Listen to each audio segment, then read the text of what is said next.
이 이야기는 병원에서 절대 꺼내지 않는 이야기입니다. 왜냐하면 그들은 이것으로 막대한 돈을 벌어왔기 때문입니다. 그래서 저는 병원 밖에서 약이나 시술이 아닌 이야기부터 꺼내려 합니다. 이 이야기는 오랜 시간 가려움과 비듬, 그리고 점점 가늘어지는 머리카락 때문에 고통받아 온 제 어머니를 위해 제가 직접 고안하고 적용했던 방식에서 비롯된 것입니다. 저는 여러분에게 당장 머리카락을 굵어지게 하는 기적을 약속할 수 없습니다. 하지만 지금부터라도 두피를 괴롭히는 환경을 잠재우고 머리카락이 설 땅을 단단하게 다지는 아주 작지만 확실한 습관은 알려드릴 수 있습니다. 안녕하십니까? 저는 장동석입니다. 올해 84, 평생 내과에서 노년의 몸을 지켜본 의사이고 그 중에서도 피부와 두피, 영양 문제로 고생하는 어르신들을 오래 보아왔습니다. 의사로 55년을 살다 보면 머리카락은 나이 탓이지 라는 말이 얼마나 많은 분들을 체념으로 몰아넣는지 알게 됩니다. 저는 그 체념을 조금이라도 줄이고 싶어 이렇게 말씀을 꺼냅니다. 병원에서는 약 처방이나 시술 이야기로는 길게 갑니다. 그런데 정작 집에서 할 수 있는 기본은 짧게 끝나는 경우가 많습니다. 여러분의 건강한 노후를 응원합니다. 이 이야기가 어디에서 어떤 마음으로 들리고 있는지 궁금합니다. 병실인가요? 아니면 편안한 안방인가요? 댓글에 남겨주시면 감사히 답글 드리겠습니다. 혹시 주변에서 생강을 두피에 바르거나 문지르면 머리가 난다는 이야기를 들어보신 적이 있습니까? 저를 찾아오는 많은 어르신이 이런 민간요법에 기대고 상처를 입어오셨습니다. 하지만 의학적 근거는 이런 기대와는 거리가 멉니다. 생강의 대표적인 성분인 식스진저롤이 사람, 모낭 실험과 동물 실험에서 오히려 모발 성장에 불리하게 작용할 수 있다는 보고가 있습니다. 과학 저널 플러스에 실린 연구에서도 이 성분이 무조건 모발을 자라게 한다고 단정하기는 어렵다는 결과를 내놓았습니다. 저는 전문의로서 이런 과장된 이야기를 먼저 걷어내야 한다고 생각합니다. 생강 성분이 직접적으로 모발 공장을 새로 세우는 약은 아닙니다. 그럼에도 장동석이 생강을 권하는 이유가 따로 있습니다. 노년기 두피는 염증, 자극, 혈류 저하, 영양 결핍이 겹치며 가려움과 비듬, 가늘어짐이 함께 오는 경우가 많습니다.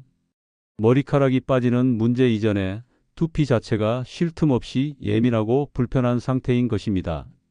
생강은 보충제로 섭취했을 때 우리 몸의 염증 지표인 C 반응, 단백 수치를 낮추는 데 도움이 된다는 연구 종합도 있습니다.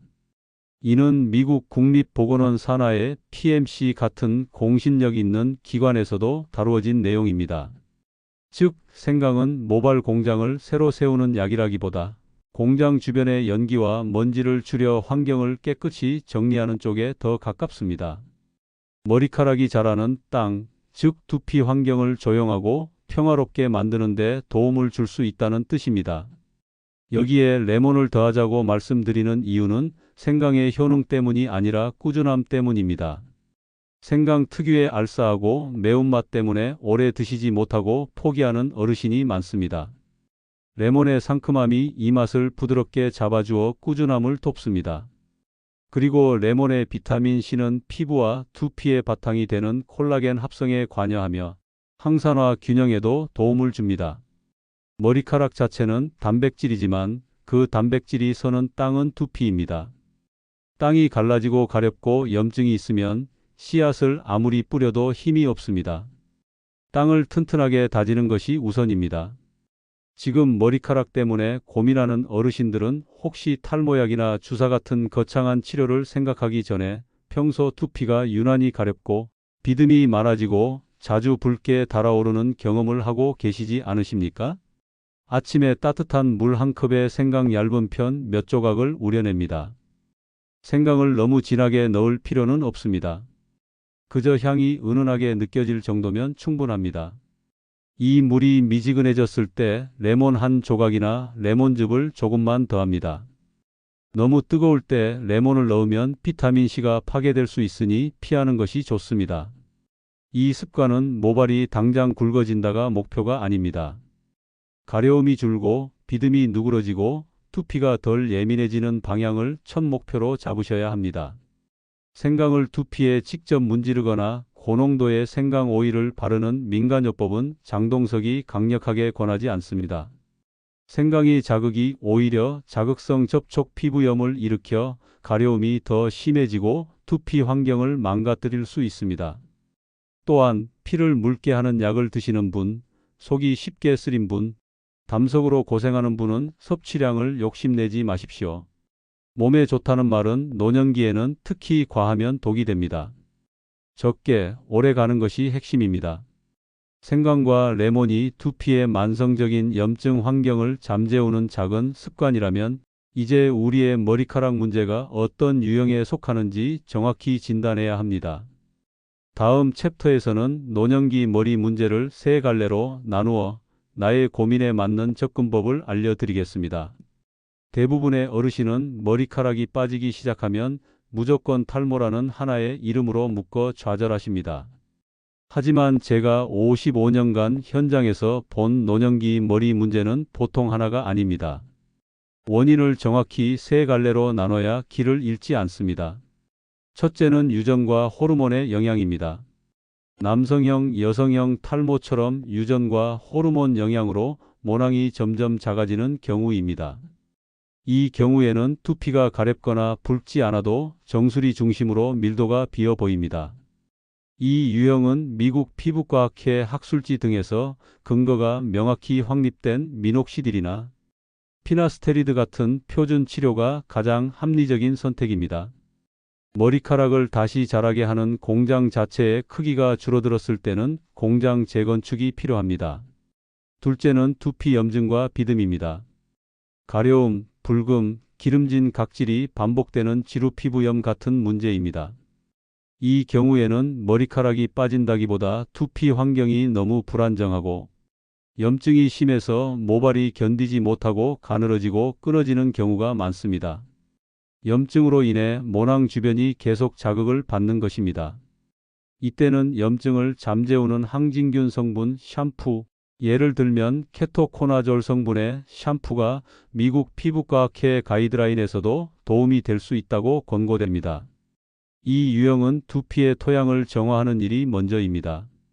셋째는 영양 문제와 전신 상태입니다. 특별히 두피가 붉거나 가렵지 않고 유전적인 탈모 가족력도 뚜렷하지 않은데 머리카락이 전체적으로 힘없이 우수수 빠지는 양상입니다. 노년기에는 식사량 감소, 흡수율 저하, 만성 질환 등으로 인해 미량 영양소 결핍이 흔합니다. 철 저장량, 비타민 D, 아연 같은 결핍이 있으면 전체적으로 수치 줄고 힘이 빠지는 양상이 나타날 수 있다는 연구들이 PMC에 정리되어 있습니다. 이때는 머리카락이 자랄 재료가 부족한 것입니다. 지금 나의 머리 문제를 가만히 들여다보면 정수리 부위만 휑한 것이 가장 고민이십니까? 아니면 샴푸 후에도 가려움이 쉽게 가시지 않고 비듬이 계속 생기는 것이 더 괴로우십니까?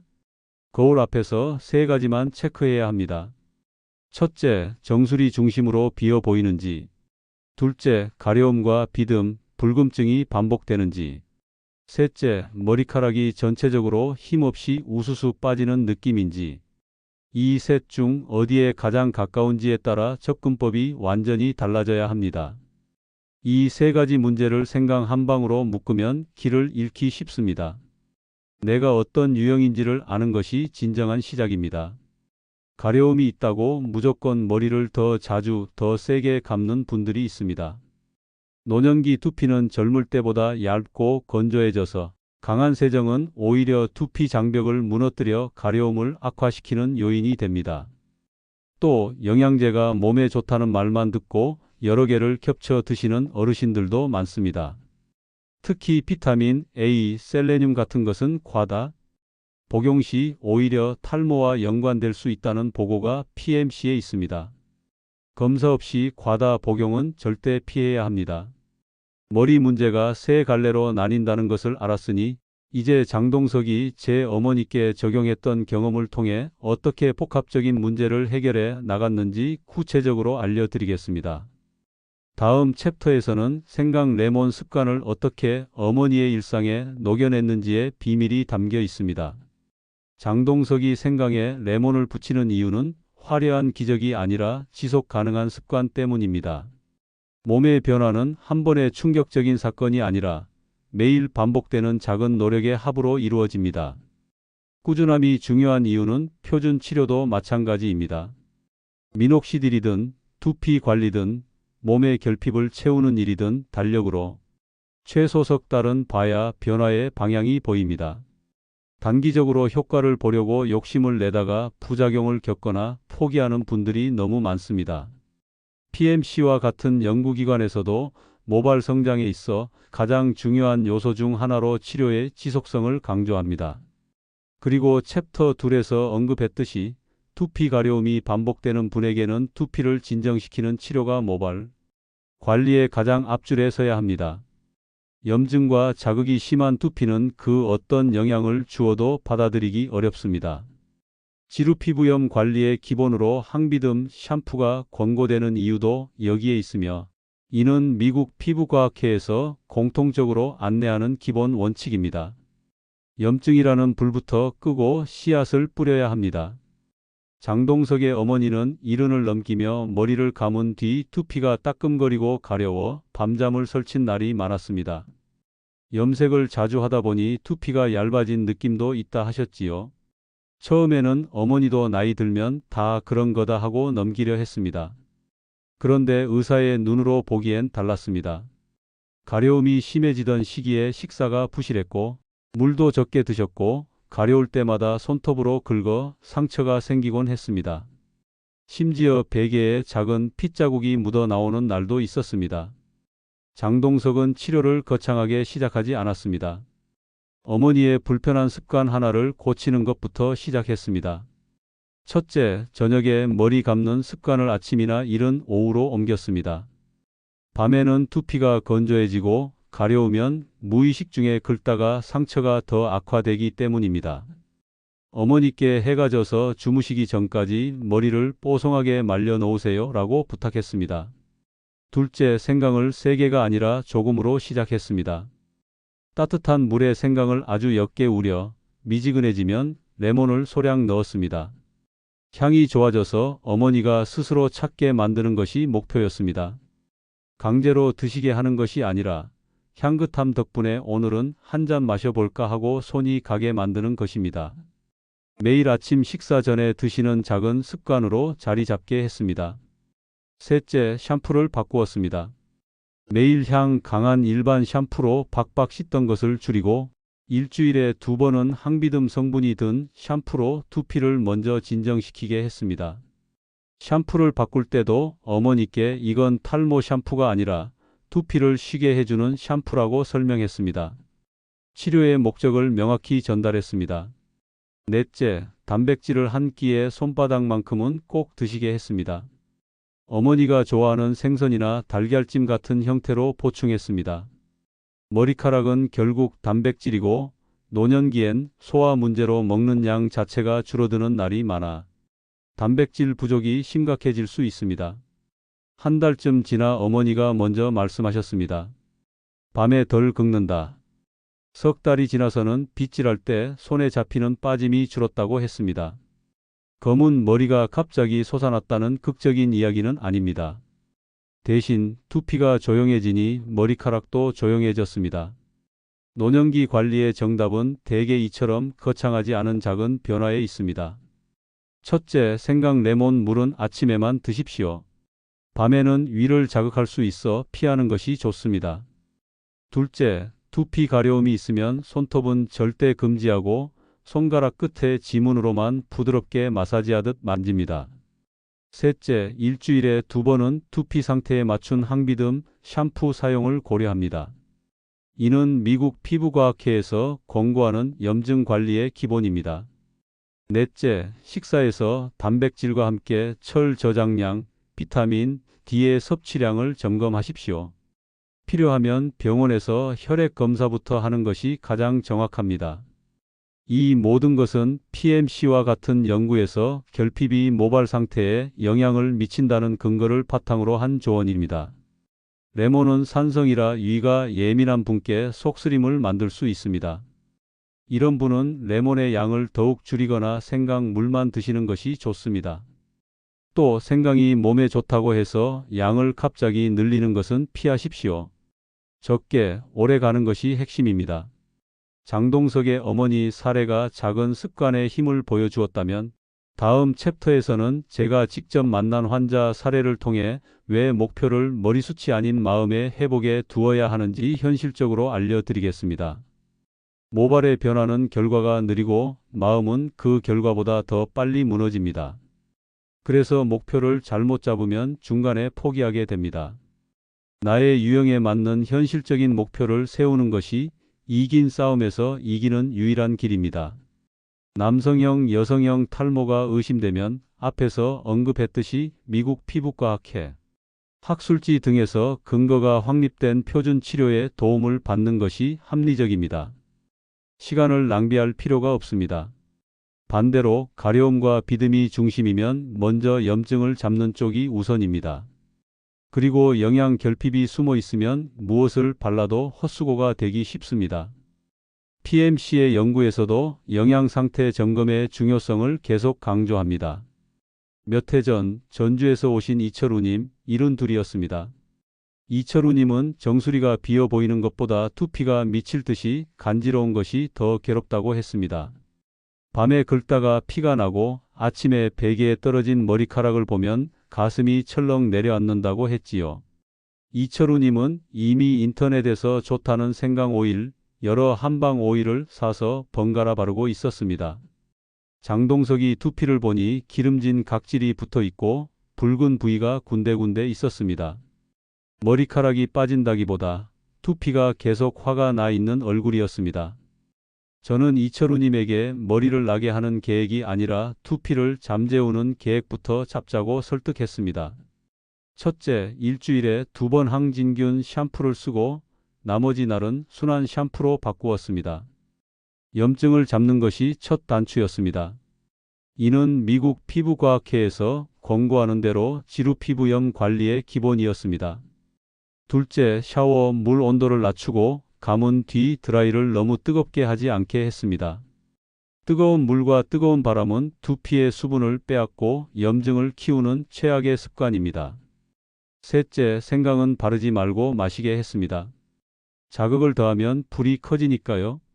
대신 아침에만 생강을 옅게 우려 레몬을 조금 더하는 정도로 시작했습니다.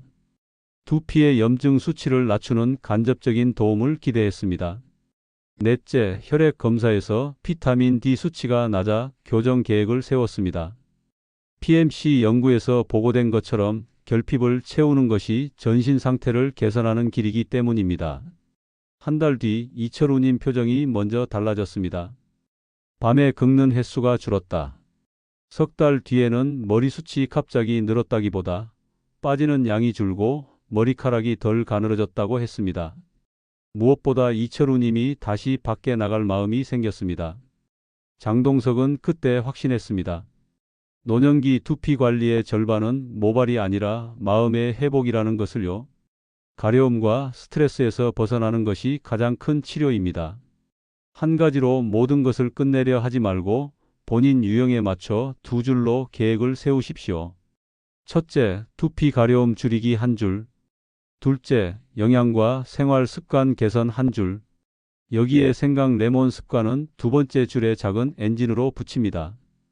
정수리 탈모가 빠르게 진행되거나 두피에 진물과 통증이 있거나 원형으로 빠지는 부위가 생기면 자가요법을 멈추고 지체 없이 전문의의 진료가 우선입니다. 또 생강이 만능이라는 이야기에 기대어 표준 치료 시기를 놓치지 않는 것이 중요합니다. 오늘 이야기를 정리하겠습니다. 생강은 탈모를 단숨에 뒤집는 마법의 열쇠가 아닙니다. 오히려 생강의 대표 성분이 모발 성장에 불리하게 작용할 수 있다는 연구도 있어 바르는 생강 같은 자극 요법은 조심해야 합니다. 플로스 저널의 보고처럼 과학적 근거를 외면해서는 안 됩니다. 하지만 생강이 완전히 쓸모없다는 뜻도 아닙니다. 노년기 두피는 염증과 건조, 영양 부족이 겹치기 쉬운데 생강은 염증 지표를 낮추는 방향으로 보고된 연구들이 있고 레몬을 더하면 꾸준히 마시기 쉬워집니다. PMC의 연구를 바탕으로 우리는 염증 환경을 개선하는 데 작은 도움을 받을 수 있습니다. 그리고 무엇보다 중요한 건 내 문제의 종류를 나누는 일입니다. 유전과 호르몬이 중심인 탈모는 미국 피부과학회 학술지에서 인정하는 표준 치료가 근거가 확실하고, 가려움과 비듬이 중심이면 지루피부염 관리가 우선이며, 전체적으로 힘이 빠지는 양상이라면 철 저장량, 비타민 D, 아연 같은 결핍을 점검해야 합니다. 내 문제의 뿌리를 정확히 아는 것이 치료의 절반입니다. 장동석은 평생 환자 곁에서 한 가지를 배웠습니다. 몸은 늘 신호를 줍니다. 다만 신호가 작고 느려서 우리가 놓칠 뿐입니다. 머리카락도 마찬가지입니다. 오늘부터 할 일은 거창하지 않습니다. 아침에 생강을 옅게 우려 미지근해지면 레몬을 조금 더해 한 잔. 그리고 두피를 괴롭히는 습관 하나를 줄이는 것. 그것이면 충분합니다. 저는 여러분이 절망적인 마음으로 병원을 찾아오시기보다 집에서 평온한 습관을 통해 건강한 노후를 맞이하시기를 진심으로 바랍니다. 내일 저녁부터 작은 습관 하나만 바꿔보세요. 그 변화가 여러분의 노후 건강을 완전히 달라지게 할 수 있습니다.